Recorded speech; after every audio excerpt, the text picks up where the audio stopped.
Hello friends, स्वागत है हमारे यूट्यूब चैनल सीनो साइंस वर्ल्ड में। कल तक हमने थायरॉक्सिन हार्मोन के बारे में पढ़ा था, जिसमें थायरॉक्सिन हार्मोन की कमी से और अधिकता से कौन से रोग होते हैं इसके बारे में पूर्ण जानकारी देती है। आज हम पढ़ेंगे इससे संबंधित दो प्रकार के रोग। ठीक है, पहला रोग है होशीमोटो रोग।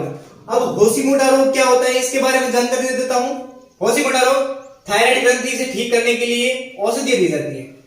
आपके अंदर थायराइड हो गया है तो उसके लिए कुछ औषधि दी जाती है, और उस औषधि से क्या होता है, हमारे शरीर के अंदर पाए जाने वाले प्रतिरक्षा तंत्र वो उस औषधियों का उसका एंटीबॉडी बना देता है, और वही एंटीबॉडी हमारे शरीर के अंदर पाई जाने वाली थायराइड उसको धीरे धीरे नष्ट कर देता है। वो हमारे शरीर में औषधियां हमारे शरीर में पूर्णतः कार्य नहीं करती है, इसीलिए ठीक है। तो इसीलिए आपको ज्यादा से ज्यादा नमक खाने के लिए एडवाइस दी जाती है, यानी औषधियां बहुत ही कम मात्रा में दी जाती है। और औषधियां क्या करती है, उस थायराइड को नष्ट कर देती है, धीरे धीरे उस थायराइड को नष्ट कर देती है, और ये एंटीबॉडी थायराइड ग्रंथि को नष्ट कर लेता है, जिससे उसे हमें दूसरी भाषा में थायराइड ग्रंथि का आत्महत्या करना भी कहते हैं। चलिए ये लिखिए, स्क्रीनशॉट ले लीजिए आप।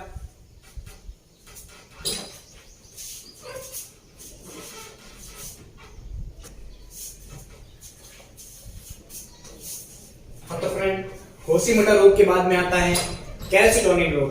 थोड़ा सा कैल्सिटोनिन के बारे में बताता हूँ, एक ही लाइन है बस। जैसे थायरोकैल्सिटोनिन भी रोग कहा जाता है। कैल्सिटोनिन रोग कहाँ आया था, मैंने आपको जब थायराइड ग्रंथि के बारे में थोड़ी जानकारी दी थी, तब मैंने आपको थायरॉक्सिन हार्मोन के बारे में या थायरोकैल्सिटोनिन नाम का एक रोग लिया था, उसके बारे में बताता हूँ। ठीक है, रक्त के अंदर कैल्शियम के स्तर को कम करता है। ठीक है, वो आपके कैल्सिटोनिन का कार्य होता है। थोड़ा सा आगे बढ़ते हैं। पैराथायराइड ग्रंथि होती कहाँ, इसकी स्थिति होती है थायरॉक्सिन ग्रंथि के जस्ट ऊपर। थायराइड ग्रंथि मैंने आपको थायराइड ग्रंथि मैंने बताई थी, ऐसे आकार में होती है, इस टाइप में, जिसमें ये कहां पाई जाती है, इसके पृष्ठ के ऊपर। अब पृष्ठ के ऊपर कहां, ये इसका पृष्ठ है, इसके ऊपर पाई जाती है।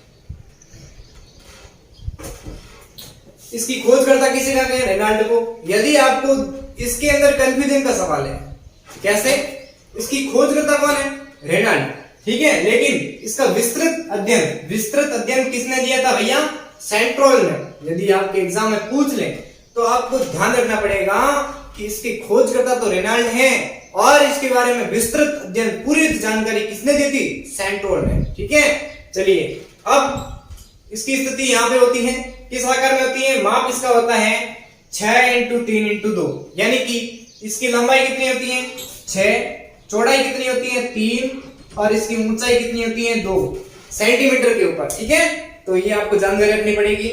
और इसकी संख्या कितनी होती है 4 से 6, इसके ऊपर या फिर ऐसे दो करके पाई जाती हैं, या 4 होती हैं, यहाँ एक यहाँ दूसरा यहाँ तीसरा यहाँ। मैंने आपको थायराइड ग्रंथि ऐसा आकार में होती है, जैसे ये ग्रंथि है ऐसा आकार में ये, और इसके दो ऊपर, दो यहाँ पे, दो यहाँ पे, दो यहाँ पे, ठीक है, एक यहाँ पे, तो ये 6 हो गई। यदि 4 की जानकारी प्राप्त करनी है तो यहाँ पे 1, दूसरा यहाँ पे, तीसरा यहाँ पे, और 4 चौथा यहाँ पे, इसके पृष्ठ पर पाए जाते हैं। ठीक है, ये तो हो गई पैराथायराइड ग्रंथि के बारे में। और जानकारी बताता हूँ, इसका भार कितना होता है 130 से लेकर के 150, यानी कि 130 से लेकर के 150 मिलीग्राम के अंदर। ये भी आपको ध्यान रखना बहुत ही जरूरी है। ये भार किसका बताया मैंने, पैराथायराइड ग्रंथि के बारे में। ठीक है, चलिए इतना लिखिए, स्क्रीनशॉट ले लीजिए।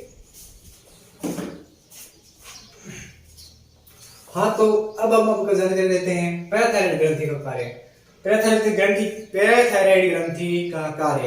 पैराथायराइड ग्रंथि का क्या कार्य होता है, हमारे ब्लड में कैल्शियम की मात्रा को बढ़ा देती है। समझ में आया, जिससे हमारे शरीर का खून बहुत ही स्वच्छ रहता है, शुद्ध रहता है। कमी से यदि पैराथायराइड की कमी से कौन सा रोग हो जाता है, इसके बारे में बताता हूँ।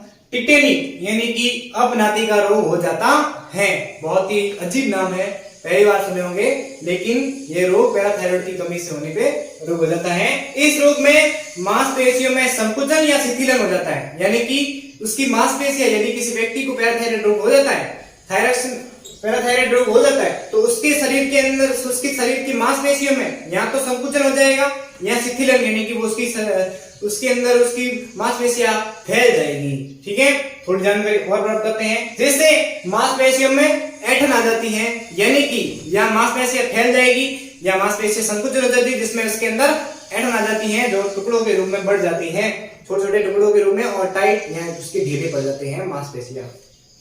यदि कैल्शियम की कमी हो जाए तो कौन सा रोग होता है? कैल्शियम की कमी से होने पर इसकी श्वसन प्रक्रिया हो जाती है, वो रुकने शुरू हो जाती है, और यदि उसके अंदर श्वसन प्रक्रिया रुक जाती है तो उस व्यक्ति की मृत्यु भी हो सकती है। अब आपको बताता हूं कि इसकी अधिकता से कौन सा रोग होता है, तब तक ये आप लिखिए। पैराथायराइड की अधिकता हो जाती है तो इससे एक रोग हो जाता है जिसका नाम है ऑस्टियोपोरोसिस। अब ऑस्टियोपोरोसिस क्या होता है इसके बारे में जानकारी देता हूं। यदि ऑस्टियोपोरोसिस किसी व्यक्ति को हो जाता है, और ये सामान्यतः वयस्क व्यक्तियों में होता है, और वयस्क व्यक्ति में यदि ऑस्टियोपोरोसिस रोग हो जाता है तो उसकी हड्डियां बहुत ही कोमल और कमजोर हो जाती हैं, यानी कि बहुत ही कोमल और मुलायम हो जाती है, जिससे उस हड्डियों में छेद होने लग जाते हैं, और इसी रोग की वजह से उस व्यक्ति में उसका शरीर बिल्कुल ही लूज पड़ जाता है और अंततः उसकी मौत भी हो जाती है। और ऐसा किस वजह से होता है? क्योंकि उसके शरीर में कैल्शियम की कमी बहुत ही ज्यादा हो जाती है। कैल्शियम की कमी, मैंने आपको बताया कि पैराथायराइड की अधिकता से और पैराथायराइड की कमी से भी कैल्शियम रोग की कमी हो जाती है, जिससे उसके रोग कैल्शियम की कमी से ही उसको वो रोग होता है, कैल्शियम की कमी से ही ऑस्टियोपोरोसिस रोग हो जाता है। आज के लिए बस इतना ही। हमारे वीडियो को लाइक करें, कमेंट करके बताइए आपको कैसा लगा।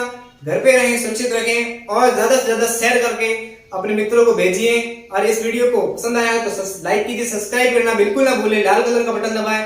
यदि आपको समय समय पर वीडियो की जानकारी चाहिए तो घंटी का बटन दबाना बिल्कुल ना भूलें। थैंक यू, धन्यवाद, जय हिंद, जय भारत।